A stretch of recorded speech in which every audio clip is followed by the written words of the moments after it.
Well, we're going to show you some additional video here. This one taken by a witness to the scene in New York last night.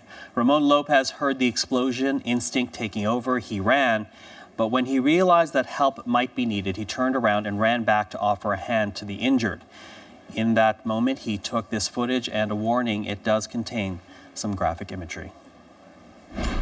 I'm willing to help. I said I'm willing to help. Okay, just hang on right here. All right. My eye. Come with me. Come with me. Come with me. I'm holding you. Okay? Come with me. You okay? Nothing's gonna happen. Okay? Again, that video was taken by Ramon Lopez. He is now on the line with us from New York City. So, Ramon, thank you for joining us today. You're still in the area, in the neighborhood where this blast happened last night. Can you describe what the atmosphere is like in Chelsea today?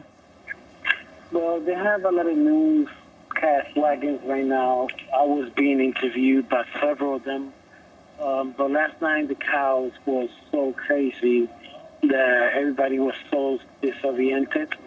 And while everybody was running out of the bomb blast, me and somebody else was running towards where the bomb blew up to assist people in need.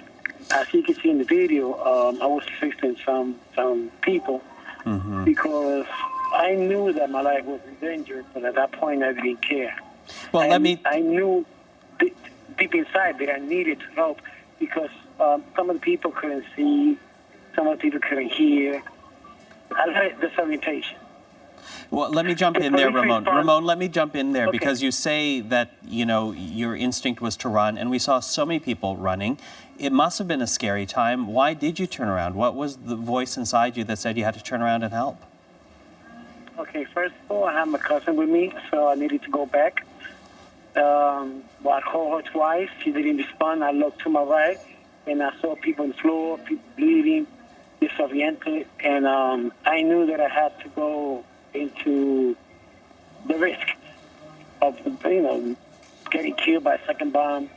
At that point, I just didn't care. Was it hard, though, to stay calm? Was it hard to stay calm, though, Ramon? Yes.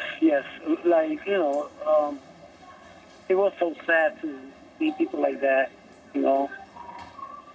that last night I could not even sleep. And this is not the first time that I've been around, honestly, in the city. But this is my first time me assisting people.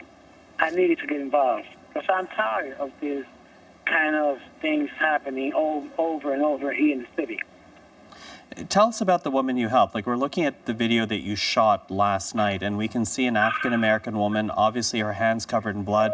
Tell us about her injuries and the state she was in when you found her. Well, I helped several of them. I really didn't see no male injured. All that I was seeing was female.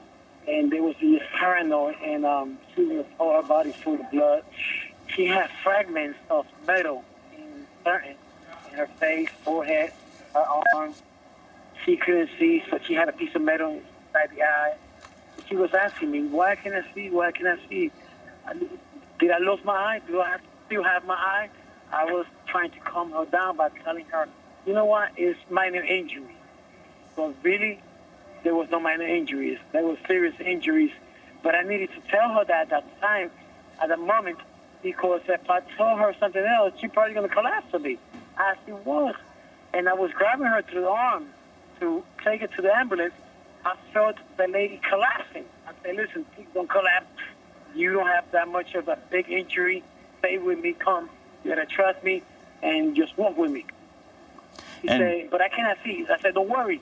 I got you, trust me. And you say that an ambulance was there that you were able to bring her to. How quickly was it between the blast and when ambulance and police arrived to the scene? It was pretty quick.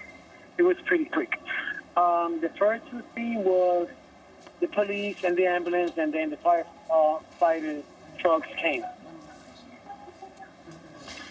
And at one point, the police tried to tell me to get out of the scene. I refused because I needed to help too. If I was there before them, why now they're telling me to leave? No, I'm gonna stay. I'm gonna help too. So when I saw so many of them coming, I said, well, now they don't need my help. Let me go now. Yeah. And the video that I was recording, at no moment I was trying to record to give it to the news. I was trying to record to share it with my personal friend in Puerto Rico. And I was so frustrated that I had to use some cursing words, you know, because this is the third time already. Explosions happening near me.